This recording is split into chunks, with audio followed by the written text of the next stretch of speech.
and rich and diverse audience. So, Dr. Rubin, are you ready to go? I'm going to give you a brief introduction, and then we're going to commence with your presentation. Go ahead. Ladies and gentlemen, good morning and or good afternoon for those of you elsewhere. I'm Charles Perkins. I am JINSA's Director for U.S.-Israel Security Policy. And it is a true pleasure for me to be able to host a true legend in Israel in the realm of missile defense and threat analysis, Dr. Uzi Rubin, who was the first director, founder of the Israel Missile Defense Organization back in the 80s, and is colloquially known as the father of the famous Arrow missile program, and has worked over many decades with the U.S. Missile Defense Agency and its predecessors in really founding the very rich and robust missile defense relationship between the two nations to develop, deploy, and if necessary, use some of the most state-of-the-art missile defense systems. But since his retirement from service in the Israeli government, both at the Israel Missile Defense Organization, at IAI, and at the Israeli NSC for several years, he has really emerged, Dr. Rubin has emerged as one of the foremost experts based in open source information about the developing threat. And that's what we're going to focus on today. Not so much the missile defense aspects. There will be other opportunities to do that, but really doing a deep dive in what we have been hearing about, reading about over the last few years, not only in the case of Israel from Gaza and from the north, but also obviously the Houthi attacks from Yemen, other strikes from Iraqi militias in Iraq, Shia militias against US and allied forces. A lot has changed in the missile threat. Proliferation of systems. It has expanded into the drone, cruise missile arena. And obviously the greatest concern here is what the Iranians have been doing. Now, perhaps the most game-changing technological evolution has been the precision of these systems. We're not now only talking about so-called statistical weapons, the old Katyushas, but the advent of simple guidance packages, GPS and other technologies has really made this a threat that perhaps, and this is what Dr. Rubin will be discussing, in the most dire circumstances could potentially even be equivalent in strategic impact to the nuclear dimension. So with that, Uzi has a very detailed and I think overarching presentation. We're going to try to go through this in about half an hour so we have enough time for your Q&A.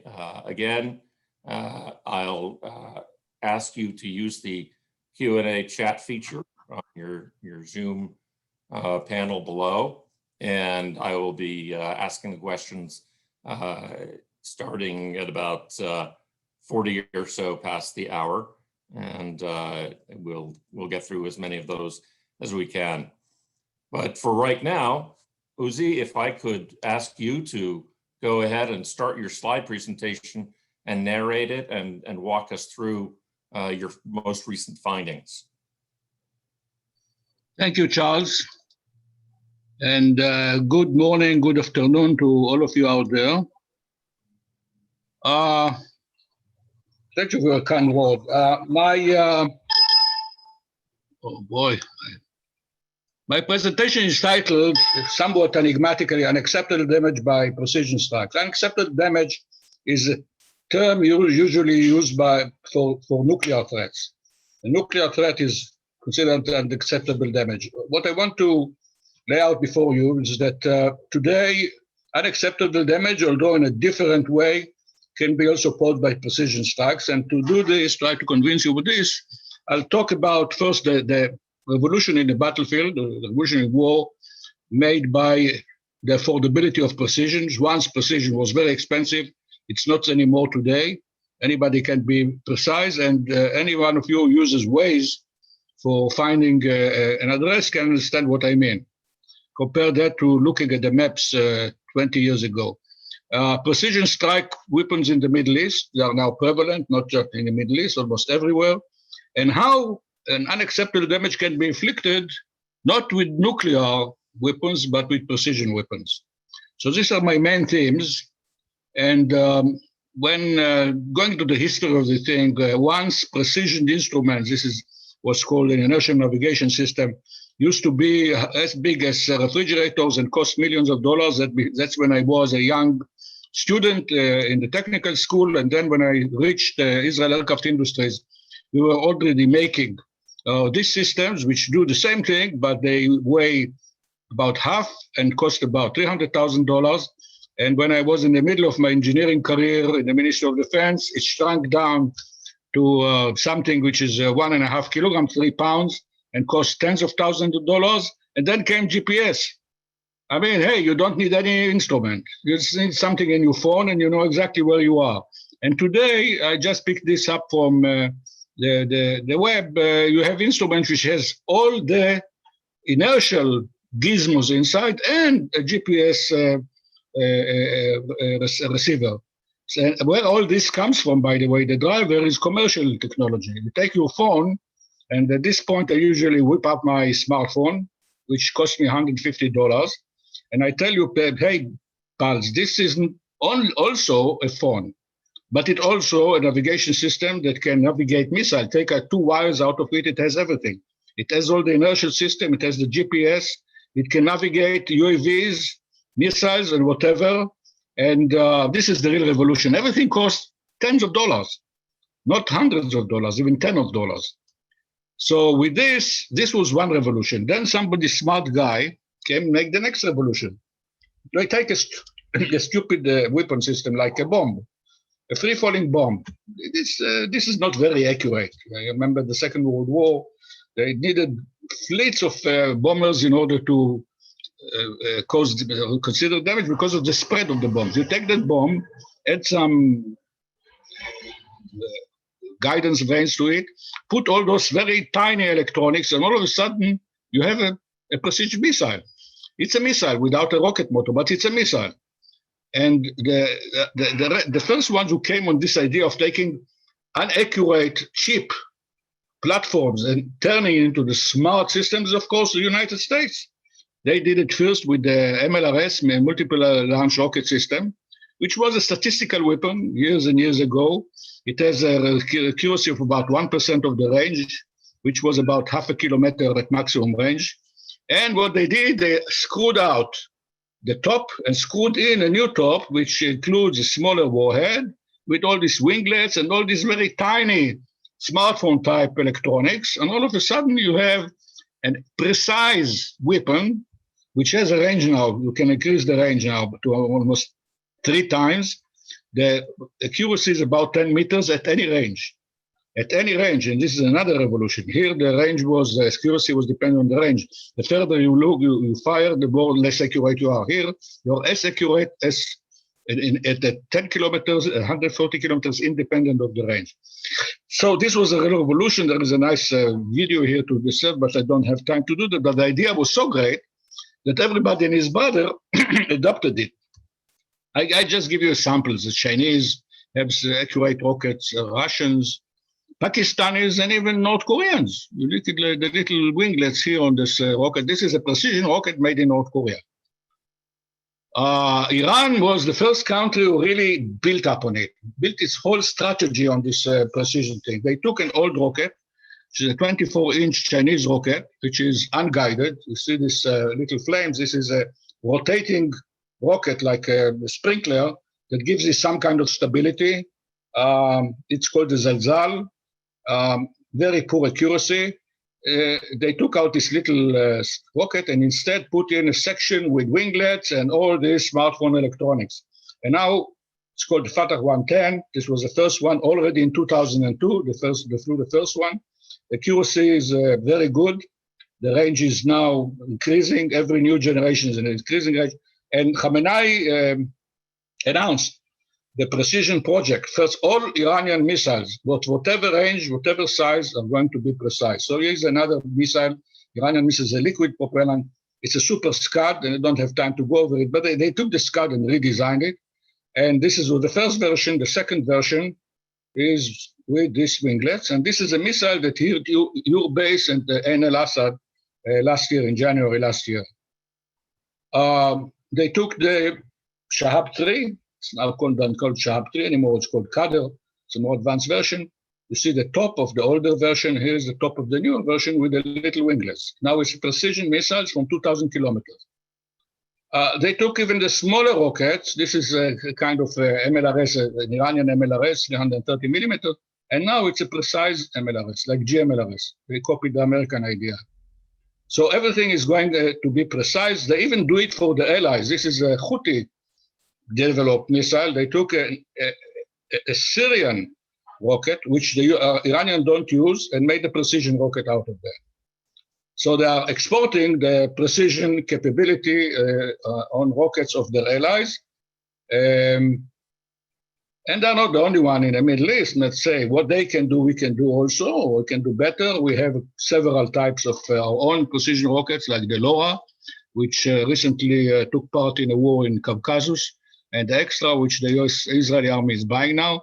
And very significantly, Turkey has great ambitions, and there are at least two types of precision rockets coming, and the Bora was already used in northern Syria operationally quite successfully. What they do to rockets, they can do to small toy aircraft. This is UAVs. This is something called Ababil, which was used by the Hezbollah already in 2006 for surveillance. It has a camera, it flies a pre-programmed trajectory, and it takes pictures. It goes back and transmit the pictures back. What they did, they took out the camera, they put a warhead, a GPS system, all this smartphone electronics, and now it's a cruise missile. I know usually people think that cruise missiles are things with jet engine. It doesn't have a jet engine, it's an aircraft. No, this is a cruise missile in the sense that it does exactly what a cruise missile does. You program it, you let it take off, and it goes pre-programmed to its target. Not in a straight line, it can do all kinds of maneuvers on the way, but it hits the target precisely. And there's a whole flotilla of those kind of cruise missiles, UAV cruise missiles, that the Iranians developed. They have a special department developing for their allies, for the Houthis and for the Gaza guys, for Lebanon. And what they did, I just can show you one operation with the precision missiles. Iranian did targeted killing of Kurdish underground opposition headquarters. They knew about the meeting they are going to have at a town called Koya. It was back in 2018. They knew that they are going to have a meeting in this building, at that room, at a certain hour. So they ambushed it. They fired 6 or 8 rockets of this is precise. You see the little winglets. And they hit. We don't have time to go over there, but they had a UAV observing from above. They fired several missiles to several directions. 2 of the missiles hit this building. One hit exactly the room, and the other one hit the courtyard. So this is the one that hit exactly the meeting room, and this is the courtyard. This is a huge warhead, and picture this is filled already, but before it was filled, Kurdish soldiers stood in, and its head was below the ground level. So it's such a big shattering warhead, half a ton warhead. So of course they killed most of the opposition command center. Here are the bodies, and this is a picture of one of the dead, which I promised to his son, who heard about me going to give this presentation a while ago, that I mentioned his father, who was one of the victims of that attack. So I do my my own duty of honor to him.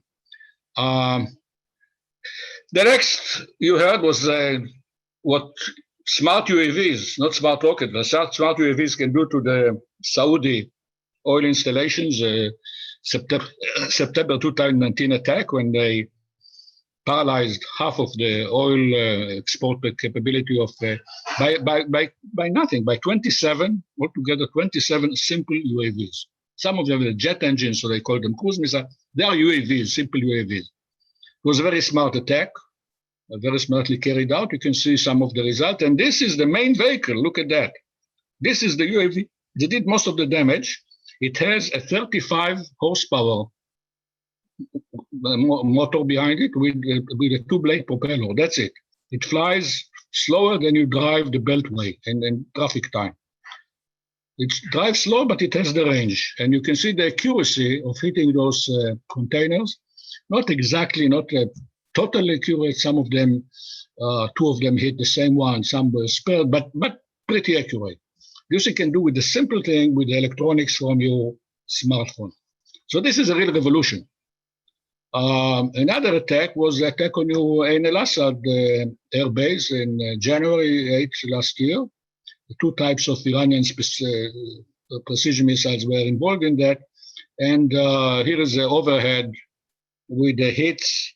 There was also released, the US released in January a video, which we don't have time to show, but still very accurate, very accurate. They hit specific targets quite accurately. So what I want to convince you is now that the capability is there, but not just in the Middle East. The Russians have the capabilities, the United States has the capabilities, we have the capability, but mainly the Iranians, but mainly their allies, their non-government allies have this capability now. So what can they do with this capability? Let's go into some political science arguments about what is the concept of unacceptable damage. There is no internationally accepted definition to be found, but I looked up the web and I found a declassified British report from the Cold War, which is talking about deterrence, and it mentions unacceptable damage as such a vast damage, mainly to population, it says, that the prospect will affect Soviet policy. I mean, it's deterrent.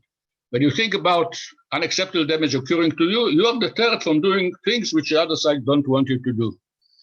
McNamara didn't, in 1967, published several definitions.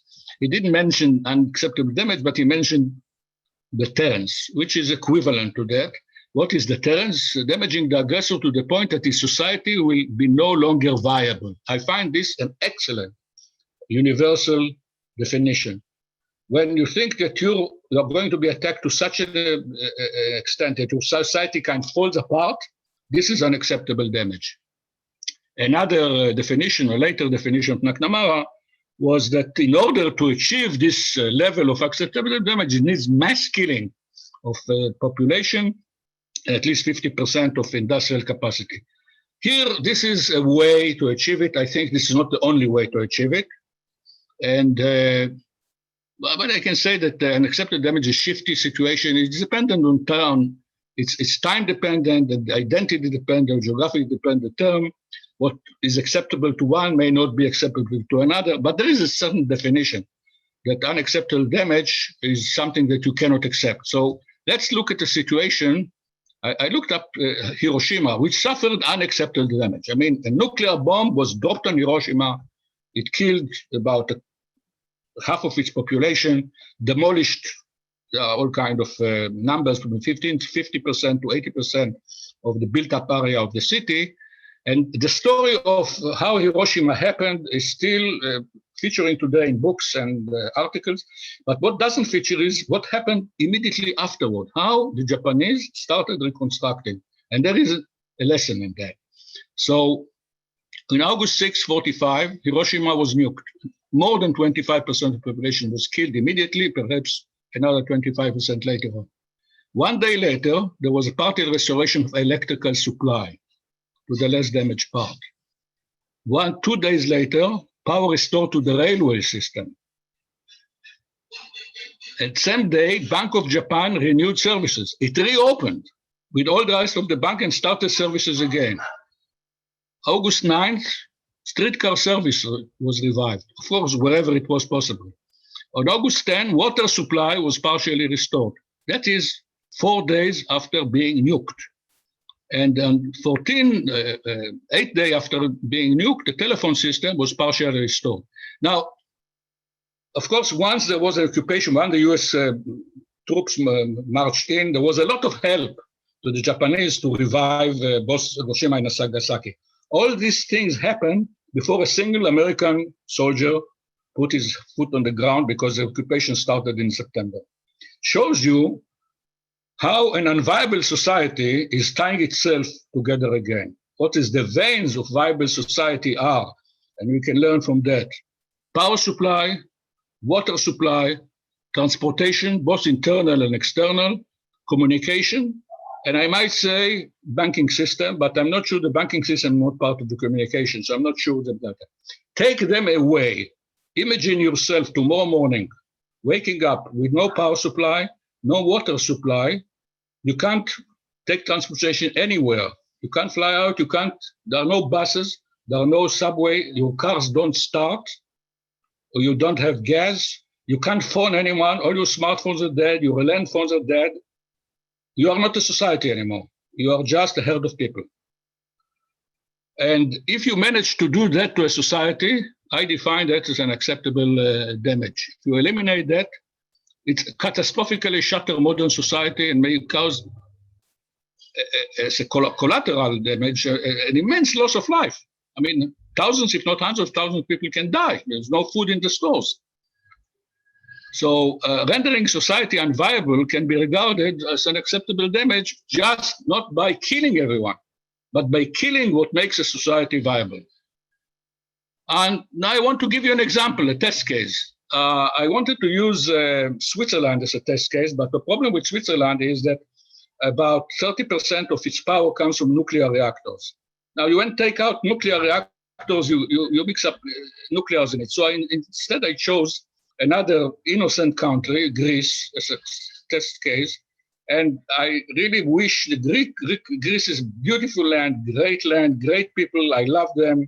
I had excellent, highly memorable vacations there, and I all recommend all to you. And once Europe will open up, I'm going with my wife to have another weekend in Athens or in Saloniki to see the art.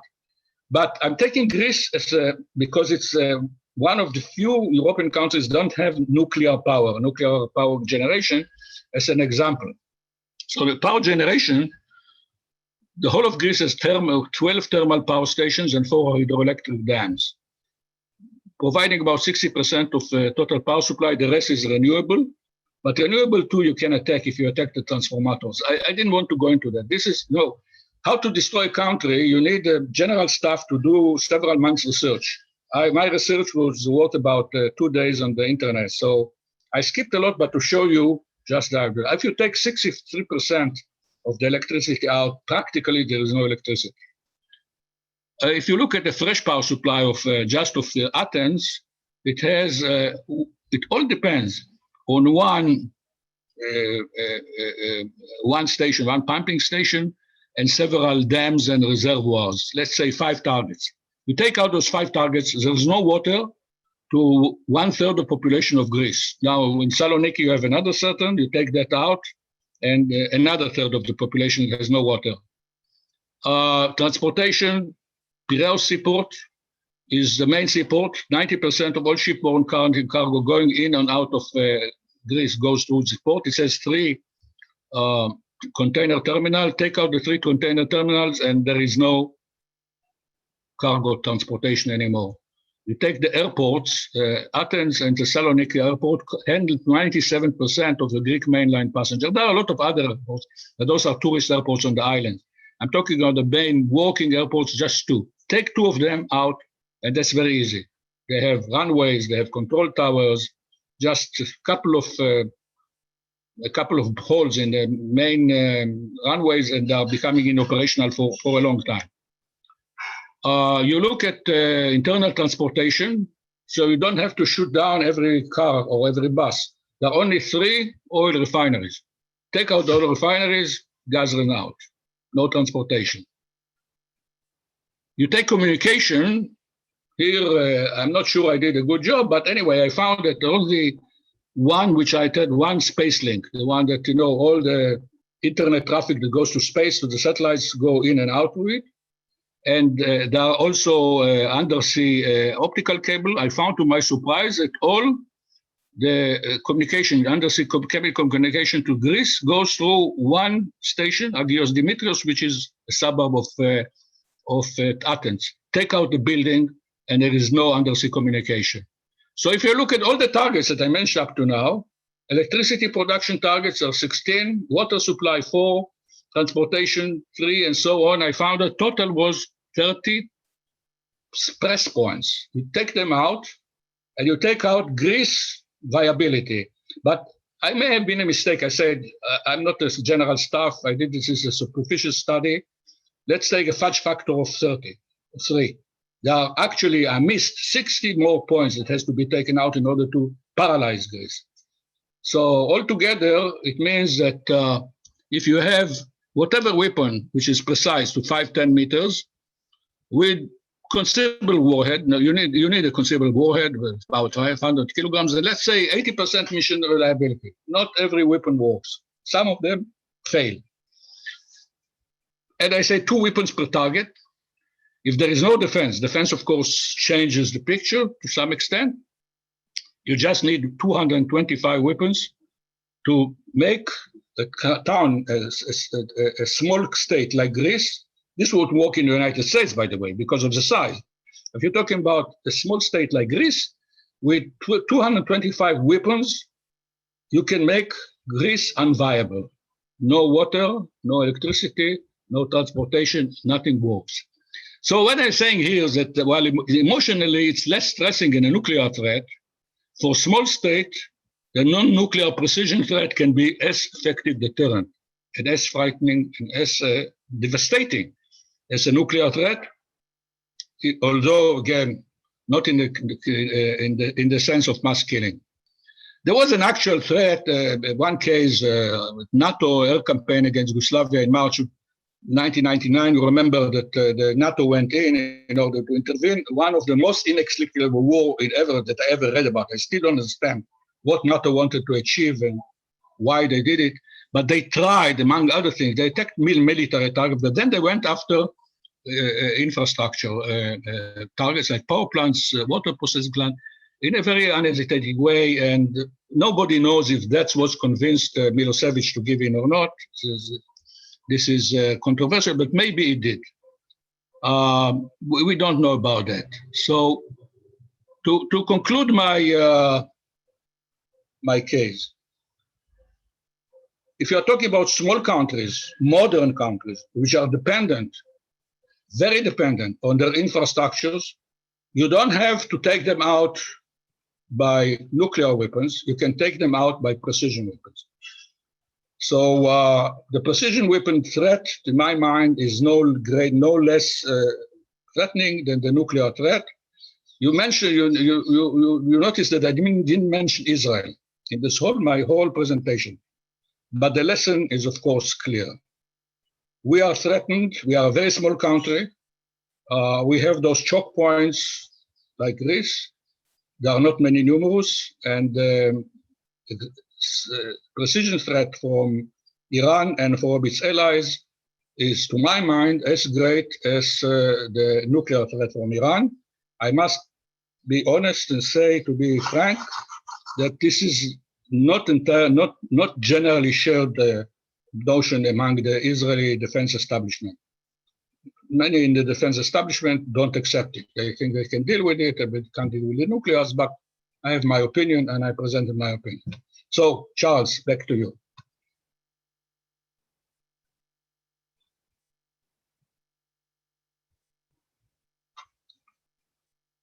You have to unmute yourself. Yes, thank you. Indeed, everyone, thank you. And Uzi, that is a very, very sobering assessment. And I'd like to just at the outset clarify, this is not a zero-sum game. It's not to minimize at all if you want to use the word existential threat of a nuclear Iran or any nuclear power in the region hostile to Israel, simply from a human standpoint. And as you said, a nuclear attack would be much more costly in terms of human lives. But this is a very intriguing and provocative, and I would agree, underappreciated interpretation of how far the threat, simply in terms of the conventional missile threat, and I'm including drones, crews, and so on, all of the various aerial threats, even perhaps unmanned sea vehicles of some type. But I think that you're right, and there is perhaps a response as far as very robust missile defenses, and that is, I would extend that region-wide in terms of the capabilities in the CENTCOM area of responsibility, the Gulf.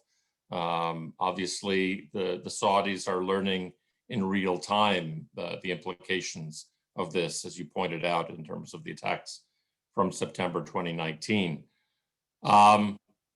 What I'd like to do is then maybe focus in less on the specifics of comparing nuclear versus conventional strike, but could you maybe assess how much of a threat you see this specifically in terms of what Hezbollah, to take an example, may pose at this time? The precision project that Israel has worked so hard to delay and dismantle through its actions beyond its borders have been very successful up to a point, and yet we understand there are nevertheless a lot of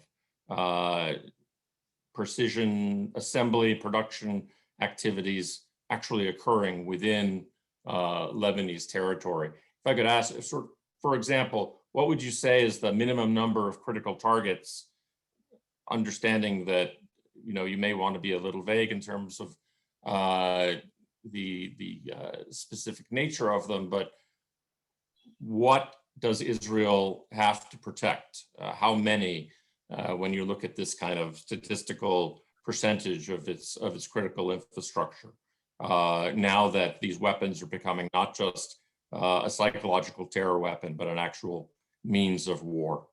Over to you. Charles, you predicted that I'll be vague about it, so let me build on that and be even more vague. If you noticed, I used as a test case Greece, not Israel. It's not for me to give, but I'm sure that maps like that and staff work like that, much more substantial than mine, that I said I spent a couple of days on the internet, is done in Beirut. And but maybe they forgot something, so it's not for me to remind them what they forgot. The example is there. The number is not high, and this is why the precision project of Hezbollah and perhaps also of Hamas and Islamic Jihad is almost, I'd say this, an existential threat to Israel. Let me say it aloud, an existential threat. No, it's not going to kill millions of Israelis, but it's going to shut the country down, which means no government. Well, but obviously Israel has the most robust national missile defense architecture, arguably relative to its size on the planet.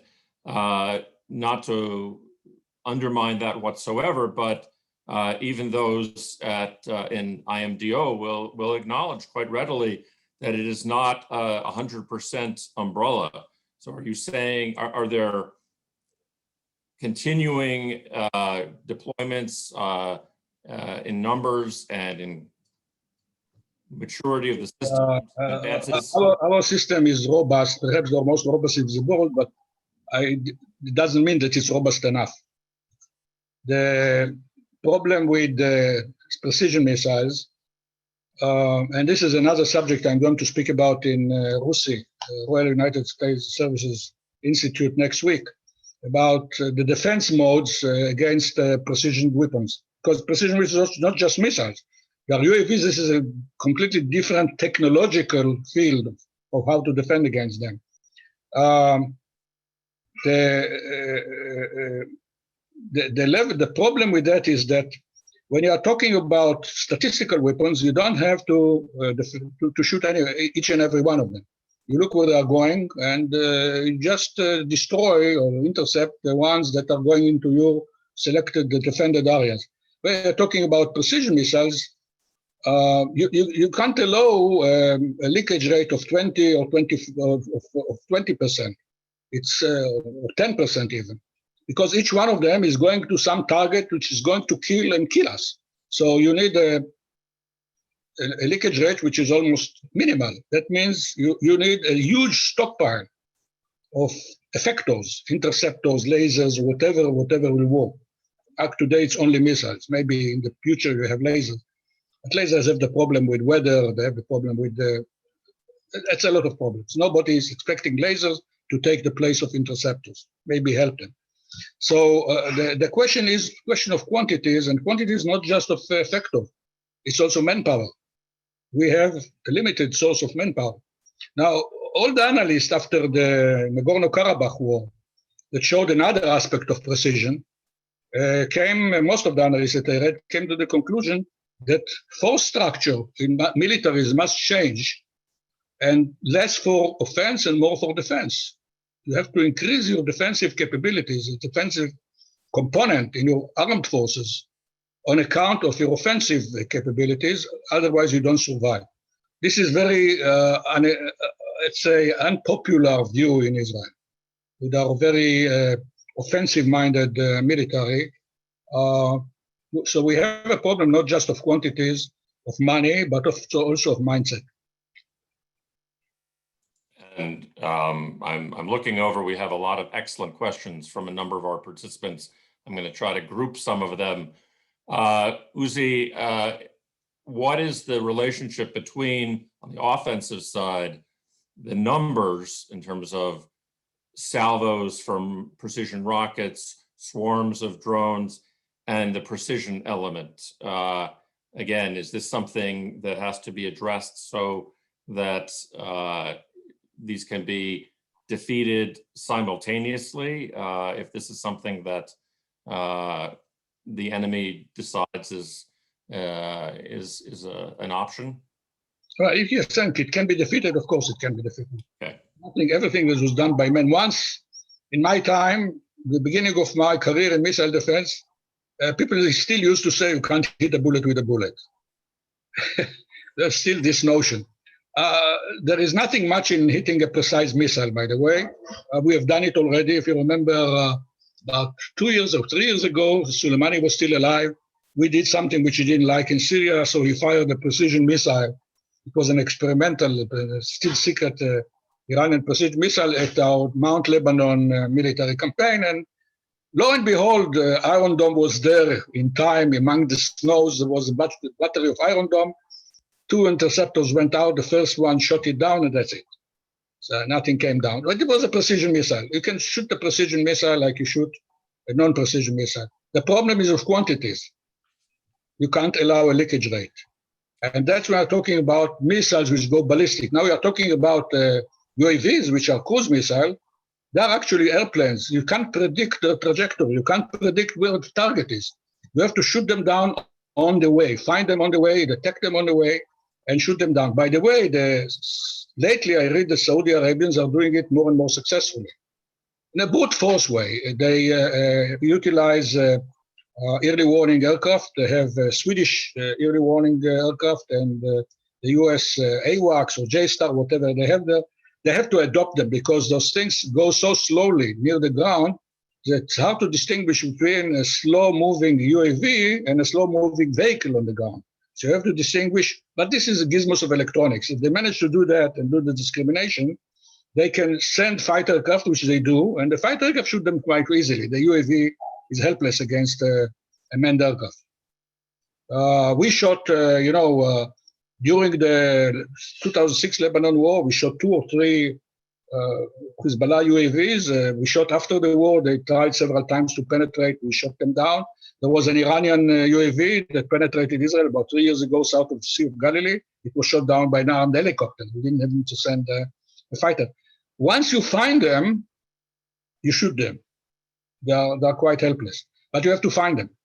And when they send them in their hundreds or thousands, they saturate you.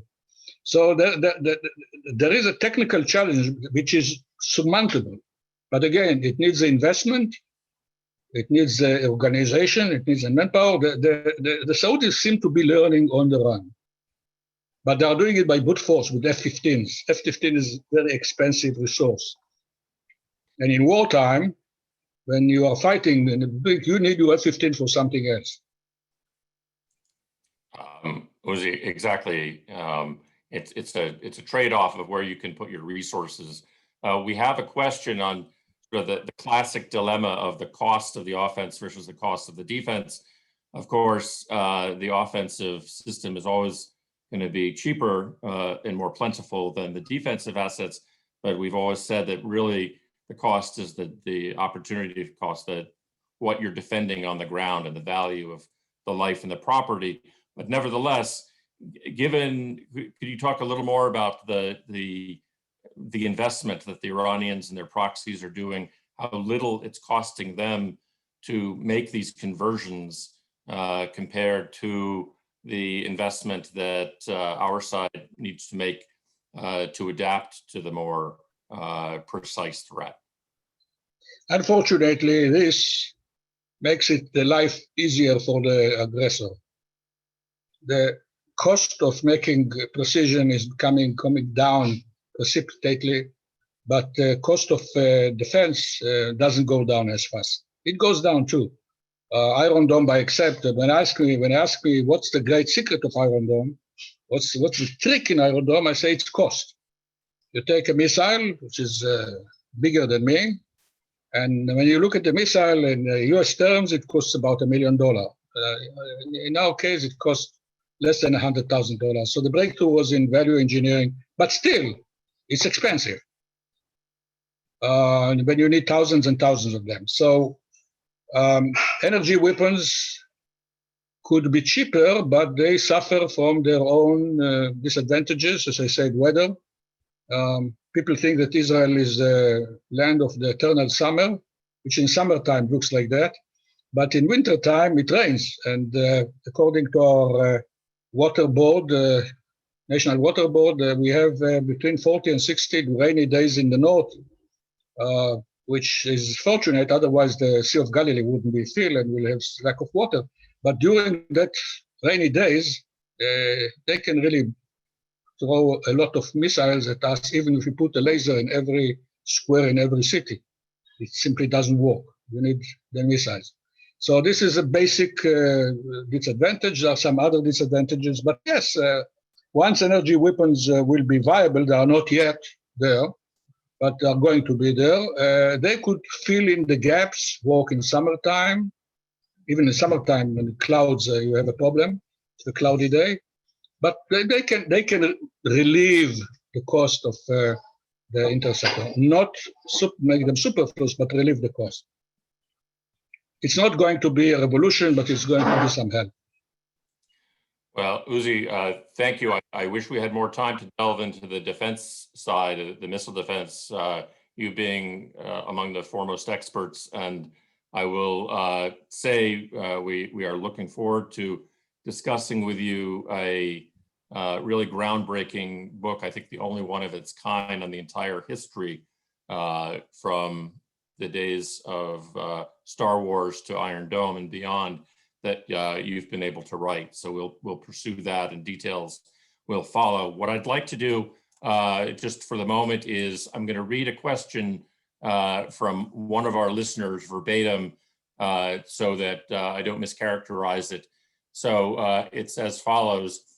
Precision-guided weapons require precise targeting. Do you believe there is enough understanding of the capability and capacity needed to accomplish the precise targeting needed to take advantage of precision-guided weapons effects? Additionally, many of the target sets you described in your Greece example are politically off limits unless the conflict is existential to survival. Of course, many adversaries are not constrained this way. What are your thoughts? Well, off limits doesn't work in the Middle East. So let's leave that away. Where the ethics don't work here. About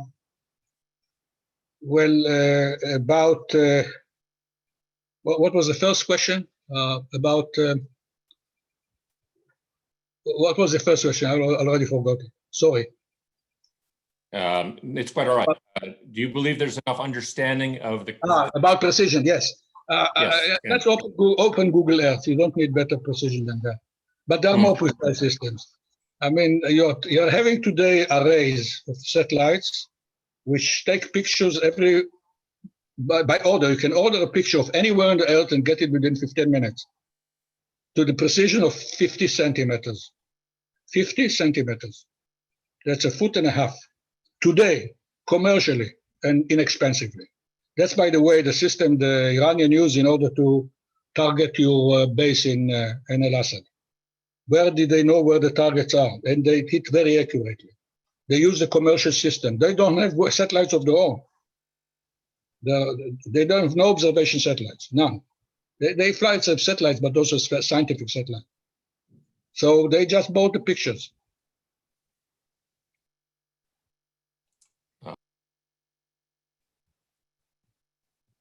Unmute, please.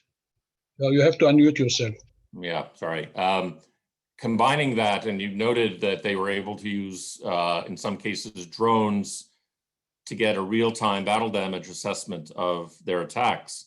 And I would note that, in the case of the episode after the Soleimani operation, the Iranians were able to their best ability, not kill Americans, although there was obviously injuries, to contain the escalation. And that kind of precision adds a whole political dimension to their range of options. If I could ask you, one of the I think issues of greatest concern in terms of what we're calling great power competition now is the advent of so-called hypersonic vehicles, hypersonic glide vehicles, hypersonic weapons.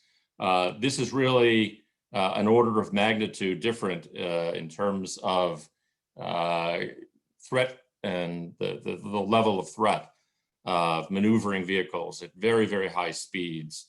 Do you see this as eventually proliferating into the region, or is this really a threat that's in the domain of Russia and China right now?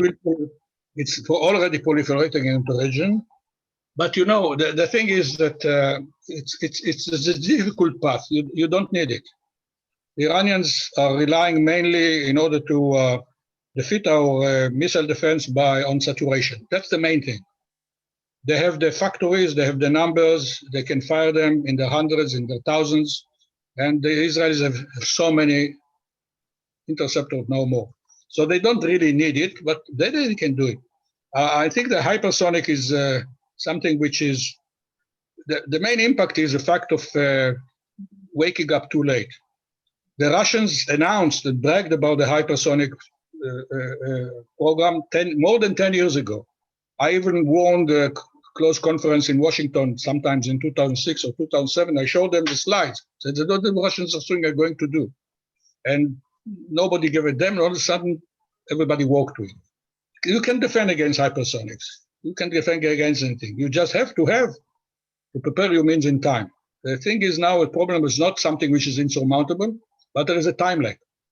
And the time lag is considerable because they had 10 years to perfect it while you are starting to think about defense only now. But it's defensible. Basically, a hypersonic glide vehicle is a very fast flying aircraft. You can shoot down very fast flying aircraft.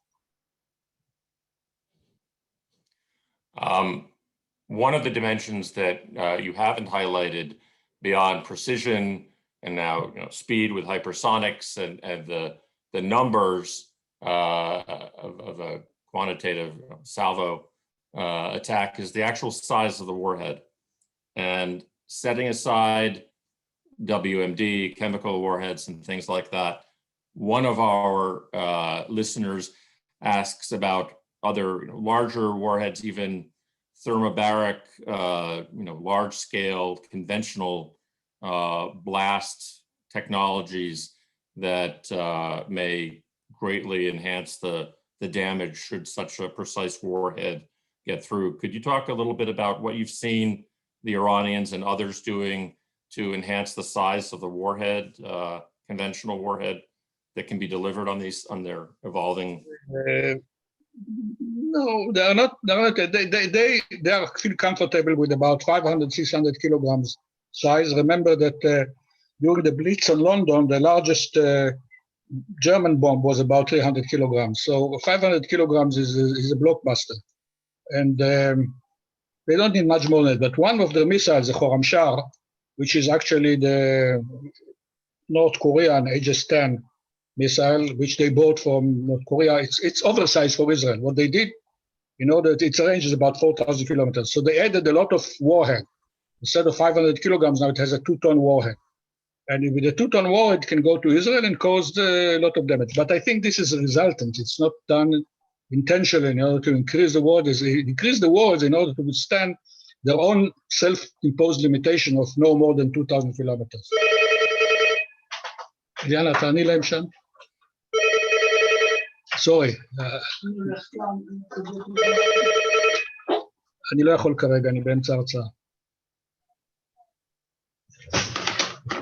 That's quite all right. We all have real live things going. Yeah. A final question, just a contextual one, and then I think we need to start wrapping up. But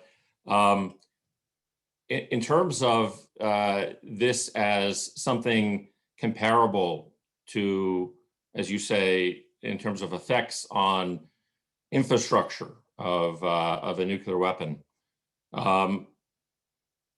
what do we need? What's the next step to really send this message home, not to undermine the criticality of stopping the Iranian nuclear effort, but what needs to be done on our side to enhance awareness of this in your mind, both in Israel and broadly? And then finally, do you think there are any practical steps besides the kinetic approach that Israel's been engaging in to delay the Iranian advances or other hostile powers from advancing on the precision front, given how readily available these off-the-shelf guidance packages may be? About avoidance, I think the horse is out of the barn, not just a horse, a whole herd of horses are out of the barn. And the Pandora box is open, nobody can put this back in. We have to live with that. What the US should keep in mind is that for the US and for Europe, nuclear threat is the overriding threat. Nothing is worse than nuclear, and you should do everything in order to stop a nuclear threat. And implicitly, it means you can live with all the other threats. But that's when you are in the US, not in our country. Even if you take the nuclear threat away, the existential threat to Israel doesn't go away. It's still there. And this is something I think that US administration, any administration, fails to understand. That for us it's S-nature. So I don't believe much in forcing the Iranians to give up their missiles. The whole strategy, and again, I wrote a lot about it, the whole strategy is based on missile. It's not only that, it's natural own, national own. It's a lot of institutional interests are now based on that. But what I think the US could do is to lead a concentrated anti-missile effort in the Middle East among all the like-minded nations. Concentrated, go into some kind of official support, official anti-missile kind of regime of protection inside of which will include not only defensive means, but also some kind of offensive threats in case of a missile attack. So the US would do nice, in my opinion, if it will start leading this counter-missile movement of politics in the Middle East. Well, Uzi, thank you. That's actually a good segue. This is precisely an issue that JINSA is examining very closely right now. And so I'd ask our listeners to stand by for further publications and events on the regional missile proliferation and regional missile defense set of issues. And I will, just as a save the date, we're looking forward to having Israeli General Amidror, who many of you have heard from on other JINSA events, speaking about the broader political dimensions that Uzi just referenced in the middle of next week. So please stand by for that. Also, for your information, I urge all of you to look back at the JINSA website. There's an excellent discussion of this in a national security policy brief drafted last March by my esteemed colleague, Jonathan Rui. And again, this is a critical issue which impacts us all. Uzi, I'd really like, I realize this is late in the evening for you, and on behalf of all of JINSA in the audience, I'd really like to thank you again for your sharing your insights with us today. Thank you, and my privilege, and hope to see you later on in the summer. I hope so too. I hope so too. Toda. See you. Bye. Bye-bye.